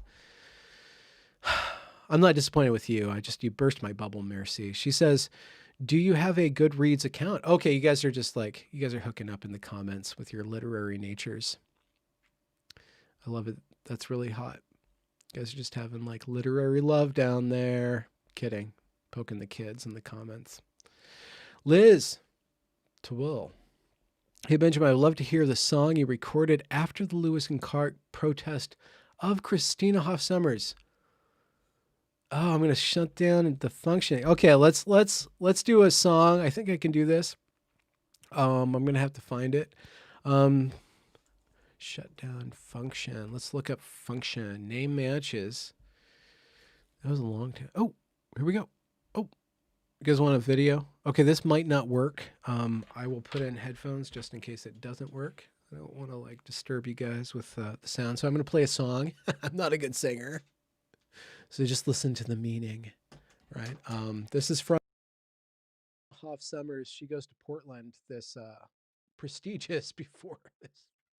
Everything prestigious is turning to crap now. But Christina Hoff Sommers goes to give a lecture at a law school, I guess they're called. And these really, really, really stupid protesters, they show up and no, don't show that. Don't show that. Crap. They show up and they protest her here. And I tried to persuade Christina Hoff Sommers that I was clever. And so I made this song. What side are you on, friends? What side are you on? What side are you on, friends? What side are you on? No platform for fascists, no platform at all.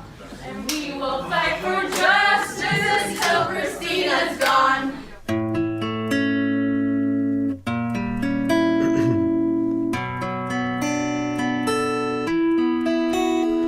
Blame it all on Foucault, his ideas detail how invisible structures control society for all history. How else do you think Trump got in power? Then you come to our school with your centrist views, expecting us to listen in good faith. But we're tired of rape and privilege we can't escape, so we've congregated here to complain. Oh, me and my friends are gonna shut down your function, cause we heard your ideas are racist, sexist, or something, maybe anti-gay. Violin. And that's just not okay. Oh, we're not big on nuanced discussion. Got our bullhorns and signs and our memorized slogans. Oh, me and my friends are gonna shut down your function. Woo!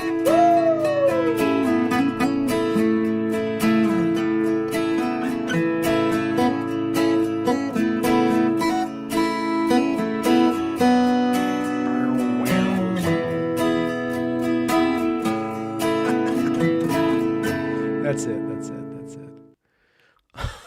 Thanks, Liz. That was fun. Somebody had a big, tall order for us. Oh, Michael Bryant. You're a fellow greener from class 09. You were there during the Valentine's riot, which happened in 08. He wants me to produce a 5 minutes of soliloquy on your findings regarding Evergreen State College protests and what you saw this year regarding BLM. Thank you. I am not stupid, but I just need to make sure that I understand what soliloquy means. Soliloquy. An act of speaking one's thoughts aloud when by oneself or regardless of any hearers, especially by a character in a play. Okay, I just want to make sure that it didn't have to be like composed of a certain like rhetorical meter or something like that. Okay, so 5 minutes of okay, so let's capitulate. Let's concentrate my findings regarding Evergreen State College protests and what you saw this year regarding BLM.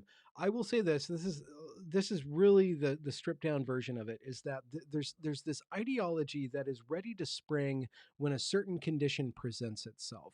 So it's like a holographic code. You guys remember those CAA videos where agents like they got activated when they heard like a key phrase? That's what this activism, this decadent activism stuff has been packaged into. These kids have been. This sounds like a conspiracy theory, but I think that this is how it makes sense because it happens over and over and over again, kind of disassociated from itself in space and time. But it's the same thing that happens over and over again. These kids are programmed to activate and to go into certain form of behavior with certain steps laid out in like the certain process when a certain event occurs. Now, the event usually has to do with the slandering of a sacred category or actual violence committed against a sacred category. So there is a Black Lives Matter movement, and I don't think this was an intentional thing, but this is what you get when you don't understand the religious imagination, which is another way of saying this is what you get when you don't respect group think. When you don't constellate groupthink and give a generation access to thinking and behaving in a group in a planned, beneficial manner, when you take out, and I'm sorry to say this, this might sound like a cop out, but when you take religion and church out of the lives of a generation, they will restart that. They will find something where they can behave all together, understand what's right and wrong, who's good and bad, and what heaven and hell is, what the world all means, and how to act in the world. And this ideology serves that function to a certain extent within a limited frame of reference. So Black Lives Matter set up a certain category where and this is their language. And I mean no disrespect to actual people who have experienced actual violence, but it set up this trigger where a certain category of human being called a Black person receives some sort of mistreatment from another category of human being called police. Or it doesn't even actually have to be that thing specifically, but if somebody assaults that category through a symbol, let's say drawing a swastika in poop in a bathroom that nobody uses, which is what happened in Michigan, I believe, that triggered Michigan going into a riot. Like there is this systemic oppression happening all around us where this one category is suffering constantly that makes up the meaning of our entire universe. That the Black body, and this is why they use this language, the Black body is a sacred vessel for oppression and pain, right? And once that Black body's pain and oppression come into the space that everybody lives, then everybody snaps into activist mode.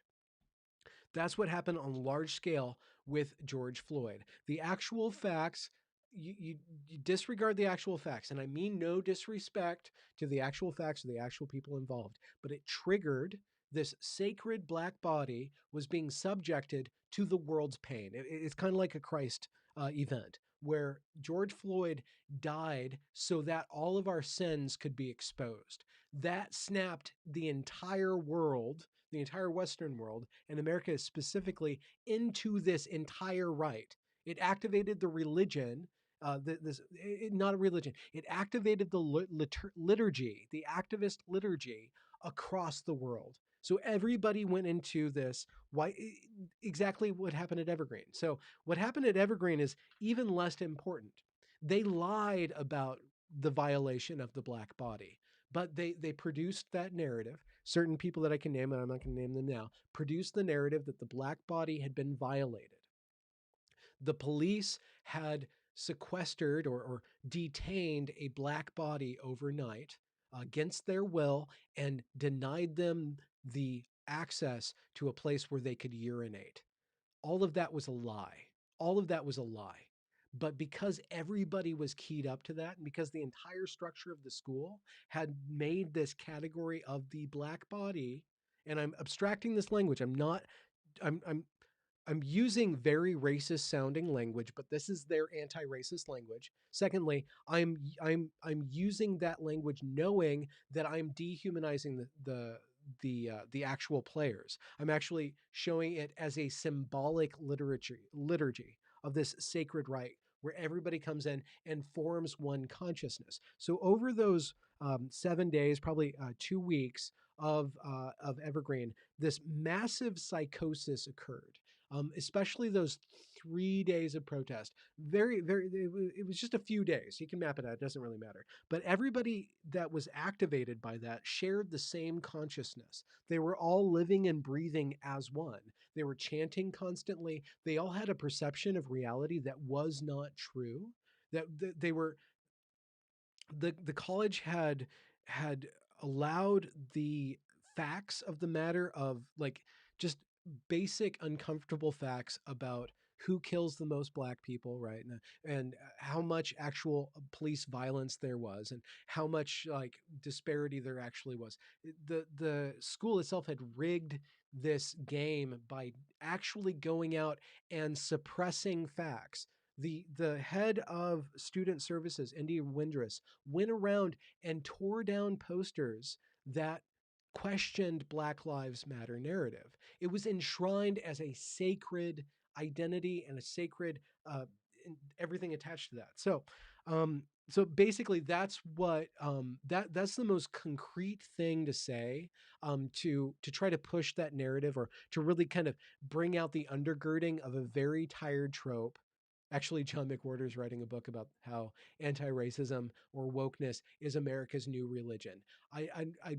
I want to make that very concrete, is that it is a liturgy. The Black Lives Matter activist activity where a very particular event that slanders or that oppresses or that kills a black body sparks an entire very predictable series of events, starting with actual good actors mobilizing people, the good actors losing control of the narrative and of the behavior, the bad actors coming in, completely demolishing everything in the name of justice. Then there's a bunch of ruination. And then the freaking, this is what gets me, the freaking administration coming in, promising security by tightening down and limiting everybody's freedom of plasticity of thought. Like with all these trainings and all these boards and bureaus that will allow you to complain on your neighbor, right? The government's going to come in here, the administration's going to come here, and they're going to solve the problem now, right? So that's basically the 3-step process. There's more than that steps, but you have the event, the protest, and then that weird bureaucracy coming in, cementing all these ideas as though they planned it, but they didn't really actually plan it. It's just that's the end goal of like making order of the world. Then you have this really cheesy, really stupid training and priesthood and all this other stuff that comes in and proclaims itself as the church that's going to promote these ideals that everybody needs to have, which is justice and equity and equality and anti-racism. And don't ever argue with us because you guys can't hear me.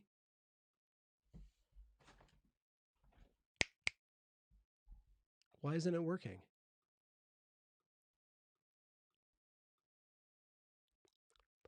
Fuck. What the fuck? I'm getting it here. What the fuck? Shit.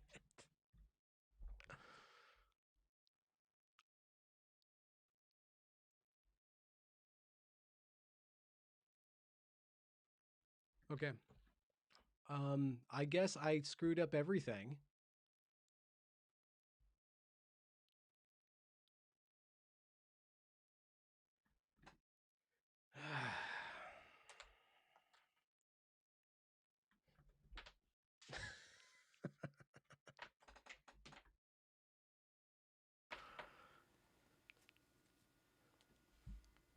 Testing. Testing. Testing. Testing. My audio's dead. I totally screwed up the entire live. No, can you hear me now? I had an epic rant. That is the stupidest thing in the world. Oh, so you guys could hear me, but there's no audio. I can go back and fix that in post. That is so horrible. That is so embarrassing. Oh my God. This is just the worst. This is the worst. You know, my most biggest fear in the world is like failing on stage. And my, like, the only way that like I'm important in the world is performing on stage. That was so and now it's worse. Okay, hold on. One more thing. Let's go back to Universal Audio Thunderbolt. Testing. Hello, this is Benjamin Boyce. Okay, so you did hear everything. Okay. Okay. Okay, that's fine. You guys could hear me? Hear me. Somebody said no audio. Were you talking about the song? You were just talking about the song. Nobody could hear the song. Okay. Tell Vito, we don't have time to figure it out now. You can hear me now. Okay. I could turn it up. I'm sorry. Jeez, that was an epic rant. Okay. I'll turn up the volume and let's drink to something. Let's drink to like embarrassing yourself one more time in 2020.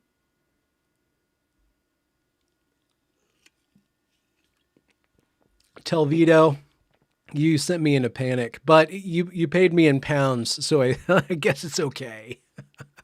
Testing. Okay.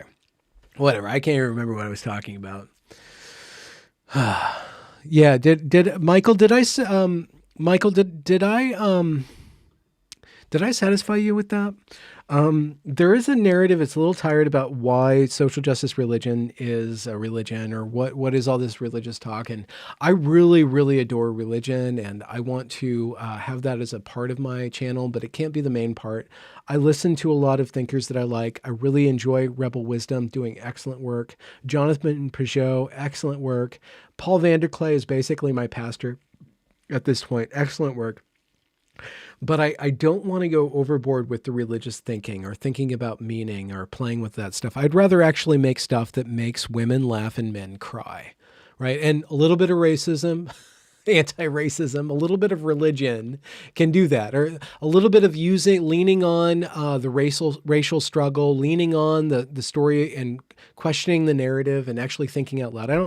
I don't make women laugh and men cry principally. I make sense out of things, but like if I have a religion, if I want to say what is the most transcendent thing that I could be doing with my channel, it's to make women laugh and make men cry. And, if a woman weeps and a man guffaws, then I'm doing fine, right? Like the baseline is that women are crying and men are laughing, but like the goal is that men are crying and women are laughing. Like that is the purpose. That's the constraint. I'm not here to prove a point. I'm not here to convert anybody from any ideology. I do want to interact with religion. I want to interact with politics. I want to interact with cringe. But ultimately, this is a dramatic performance. The entire thing. I'm sorry that this live stream is about me doing a soliloquy about me, but the entire purpose of this is poetic. It's experiential. This is lived experience. This is me playing that game to play a different game.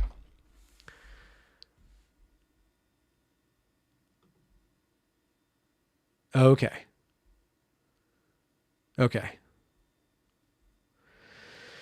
Thank you guys for allowing me to fail.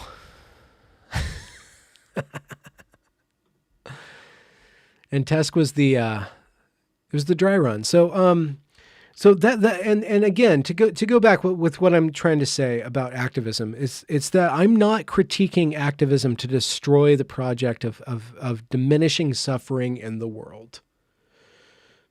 That's not my purpose. That's not my end goal. of doing this. It's ultimately to reduce suffering by injecting self-determination and by giving people the tools to end their own suffering. That's ultimately the goal of this channel, and to involve myself in the process of that, of showing the process of being an idiot, right? Dramatizing the Dunning-Kruger effect, hopefully with me peaking out at peak ignorant confidence, very mildly, but at least giving room for that, not being a complete fool. That's the worst kind of fool, and what I would be most embarrassed about being somebody who thinks they know everything and actually knows nothing.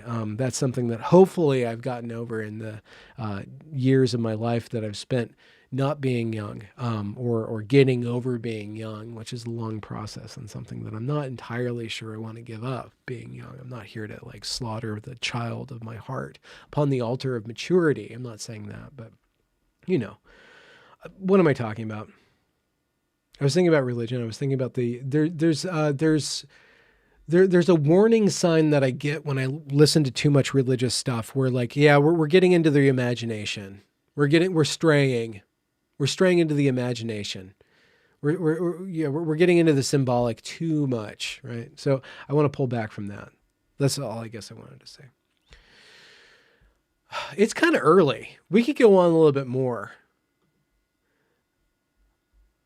If you guys have anything else that you guys want me to rant about, you know what? 2020 was, I think there was a lot of good things. I don't know enough about you, Sobki, to talk as though I'm talking to myself about you. The blue, the white, the vertical lines, as though reaching a road, sky, white balance, salt flats, exhaust. Matthew, Sobki. That was your soliloquy, dude. I know about you. I'm sorry. There's your photo. I drank out of the wrong part of my mouth. Okay, what else were we going to talk about? I think I did year in review pretty good. That the Black Lives Matter thing, or the epic 2020 racial meltdown pantomime. I'm taking a break from politics. I'll turn down just a little bit. I'm taking a break from presidential politics. I am saving up stuff, though. I download a lot of Biden videos, and Kamala is always in the corner. She's always to his side. You know why, right? They're grooming us. That's all I'll say. They're grooming us for Kamala. And Kamala is the worst, most unfun liar. Okay, they're all liars, right? She's the least fun liar. She lies about the stupidest things. She lies about the stupidest things. She lied about, maybe she didn't lie. Maybe they celebrated Kwanzaa. I don't know. But every video of Biden, it pans out and she's just right there. And she's got a mask on. It's what is going on? They're grooming us for her. Oh, that's going to be awful. And it's probably going to be awful in a very, very entertaining way. But I'm kind of straying away from presidential politics right now. I got jacked to the tits on that, and I needed to let it go because I was getting too emotionally involved, and I don't want to be emotional. Pemberley is looking forward to her. And if there's anybody on the channel who's a Biden supporter, who's pro-Kamala, I don't want to slander. I don't mean any offense to you. There's something about them that creeps me out. And, I think, well, why doesn't Trump creep me out? Trump just makes me laugh. He's a total buffoon. He disgusted me. And then I just I listened to him and I just clicked. I'm oh, that's what he's doing. And once I figured out what he's doing, it was very transparent to me and it didn't bother me. I mean, I didn't endorse it. I don't endorse it. And I did get bothered by some things. I'm not pro-Trump by any means. I mean, there's disturbing things and stuff, but I had control over my emotions and I don't understand what's going on with Biden and Harris. I don't understand, and so I'm very wary of them, and I still have like these emotional responses. So I'm waiting until I'm collating material, and hopefully something clicks where I figure out what they're doing dramatically, intuitively. But it's not what they're saying they're doing. Of course they're not. Anybody who thinks that they're doing what they're saying or saying what they're doing, they're not doing it. It's all performance. Something's going on in the shadows. There's some sort of principality or spirit that they're evoking, and I don't have a handle on that. So until I do, I'm pretty wary of it. But ultimately, I don't think it's going to be that bad. I'm really interested.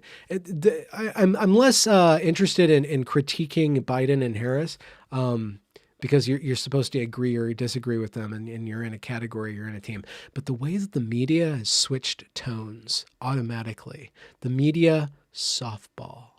Like the mainstream media, no hard questions. Oh, we're going to talk about your kittens. Oh, it's such a relief that you're here. We don't have to be embattled anymore. We can just report on you because you're so damn nice. Like that is total bullshit. That's total bullshit. So, it's out of my wheelhouse. I like not focusing on that level of stuff. Federal politics is stuff that I kind of avoided. But the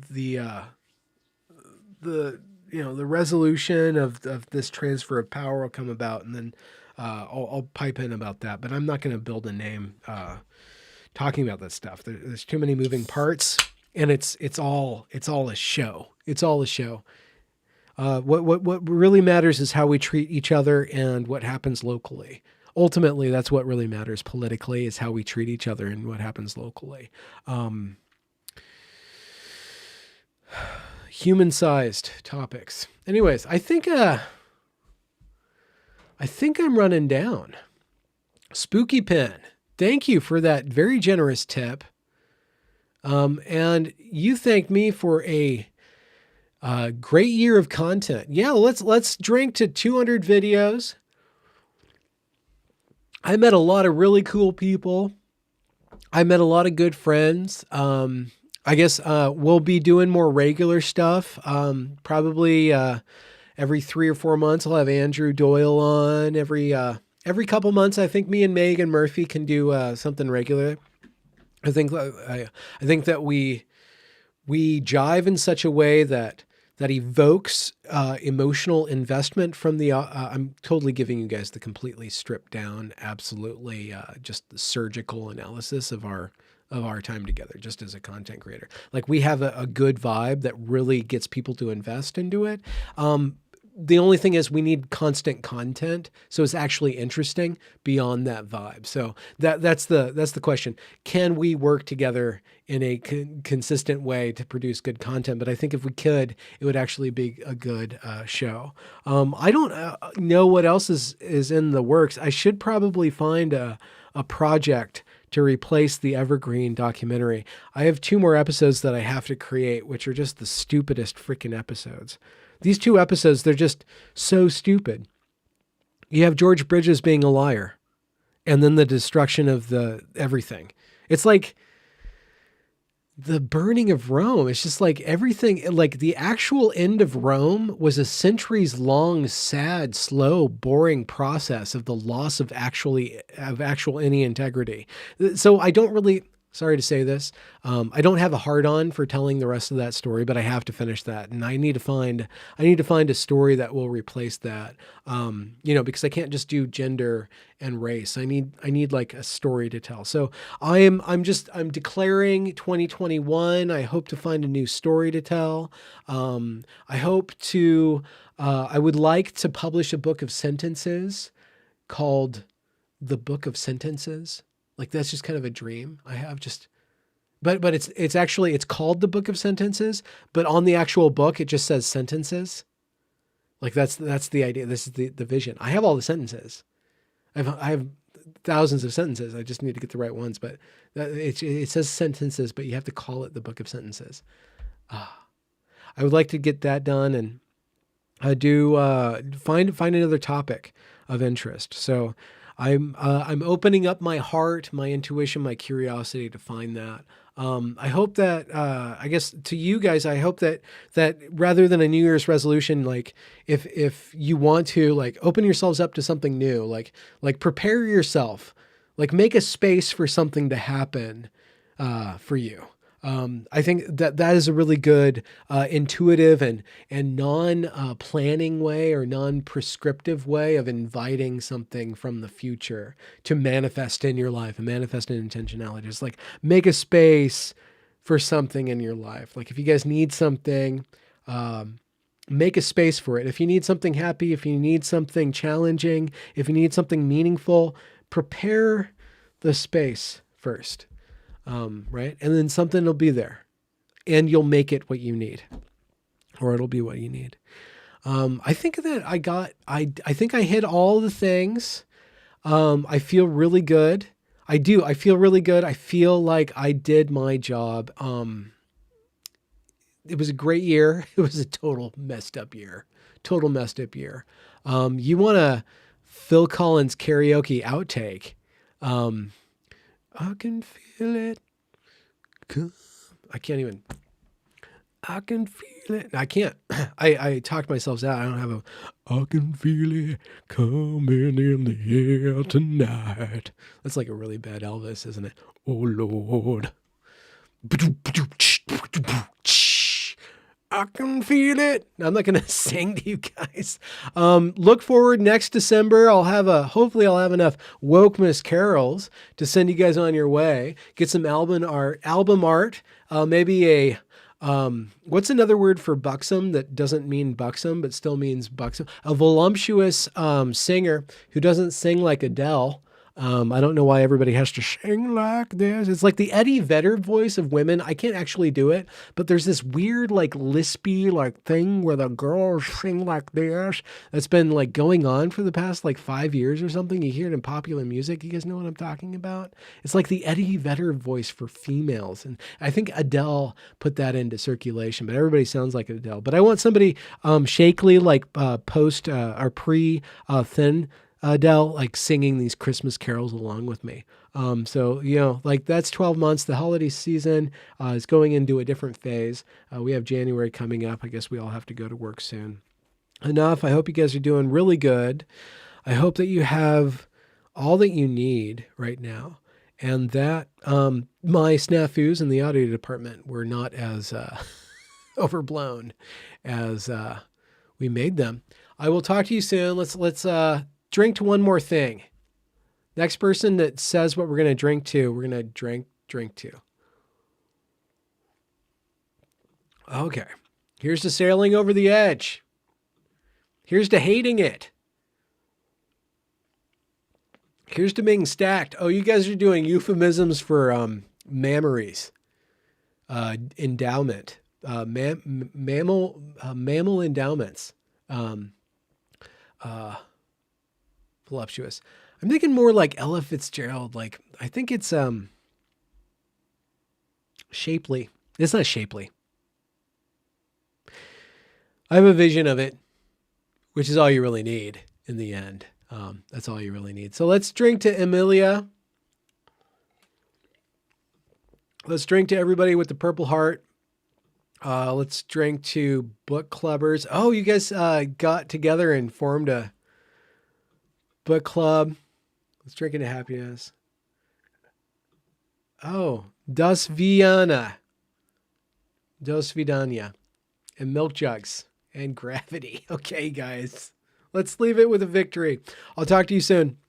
I'm looking to see what the comments are going to be on this one. Good night.